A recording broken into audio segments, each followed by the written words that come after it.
Radhe Radhe everyone. मेरी सभी प्यारी बिजी बहनों को जिनके पास पूजा पाठ के लिए टाइम नहीं है, उनके लिए अधिक मास के 3 नियम जिसने अभी तक नहीं अपनाए वो भी अपना सकते हैं।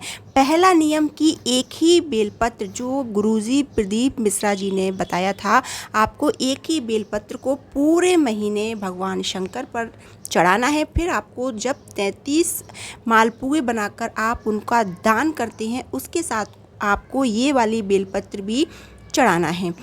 अच्छा, अब इस बेलपत्र को हम किस तरीके से चढ़ाएं कि पूरे 1 महीने ये बिल्कुल हरी की हरी रहे। दूसरा नियम, हम भगवत गीता का पाठ बिजी लाइफ में कैसे करें, घर के बहुत सारे काम हैं।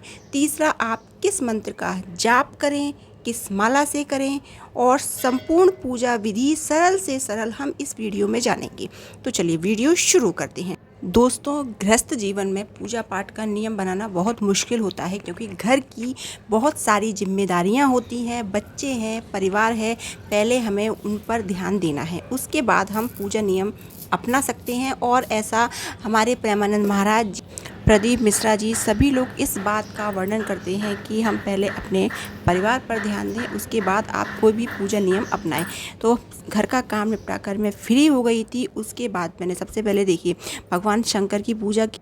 अच्छा, बेलपत्र का नियम है जो, उसमें मैं क्या करती हूँ कि रोज़ प्रतिदिन मतलब एक नई बेलपत्र लेती हूँ। पर ये जो मैं दिखा रही हूँ वो बेलपत्री मेरी पूरी मासिक वाली है, मतलब मैंने पहले दिन ली थी, उसके बाद मैं इसको अभी अर्पित मैंने कर दिया। और इससे पहले मैंने एक छोटी बेलपत्र भी चढ़ाई है।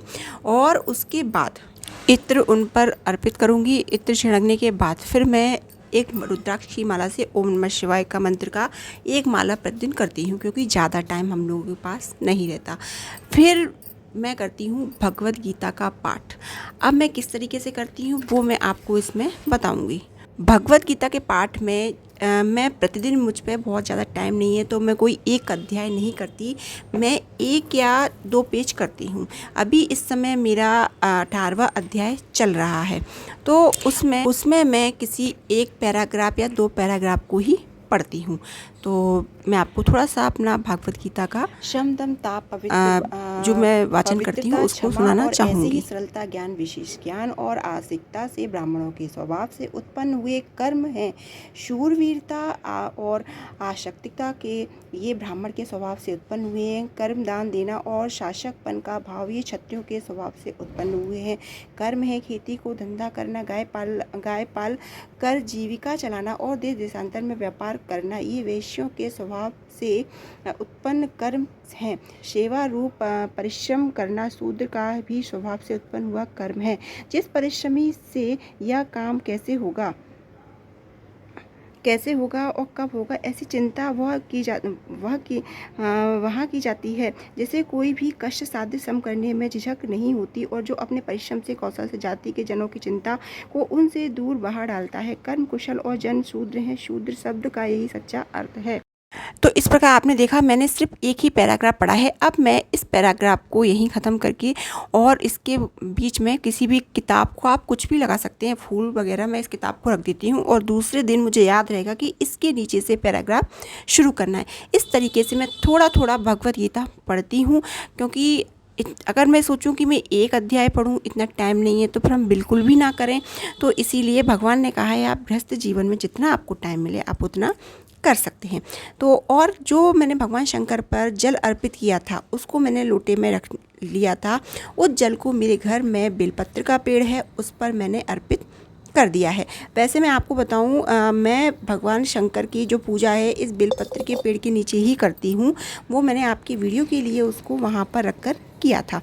तो इस तरीके से अधिक मास में मैं सरल से सरल ये 3 नियम अपना रही हूँ। और शाम को दीपक प्रज्वलित करती हूँ। मंदिर में नहीं जा पाती, अगर आप मंदिर में जा सकते हैं तो आप वहाँ करिए।